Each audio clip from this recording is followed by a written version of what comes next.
Welcome back to the podcast Posse. Today's episode is called When a Woman's Fed Up. Like always, I'm Trey Calhoun. I'm Elizabeth Julian. I'm Fowler. And I'm Mariah Fair. For our listeners who aren't up to date on R. Kelly's current situation, he was recently arrested for another charge of aggravated criminal sexual abuse and failure to pay child support. Now, my fellow host, Kaylee, is going to tell our listeners about past allegations. In August of 1994, 27-year-old R. Kelly married 15-year-old Aaliyah Houghton. R. Kelly lied on their marriage license and stated that she was 18 years old. Houghton's family was aware of the marriage, but she was killed in a plane crash in 2001. Then, in 1996, women began to state that R. Kelly has allegedly had sexual relationships with them when many of them were underage. This went on for many years, but victims decided not to testify, leading R. Kelly to get away free. Many people have come forward, including his ex-assistant, ex-girlfriends, and ex-wife, about him allegedly having a sex cult and holding underage girls against their will. And many of these girls' families have spoken out and stated that they have not seen or heard from their daughters in many years.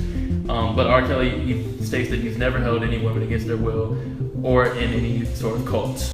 So did anyone watch the CBS interview last week with Gayle King? I did. In the interview with Gayle, R. Kelly denied every allegation. At the end of the interview, he became extremely irate and had a complete meltdown. He told Gayle that he felt like he was being, quote, buried alive and assassinated by the media. By the way he acted in that interview, he definitely showed an aggressive side, which quite frankly does not make him look great right now.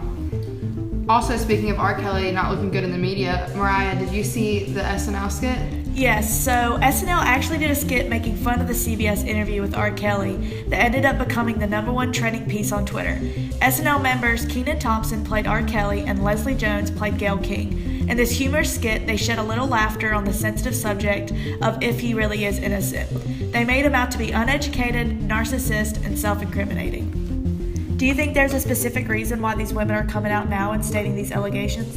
I definitely think women are stepping up to share their stories now more than ever because of how powerful the Me Too movement has become.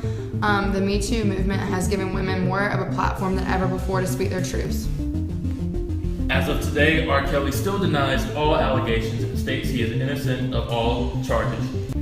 Well, that's it for today's show. Make sure you stay tuned for our next show where we'll be talking about Harvey Weinstein. Thank you for listening.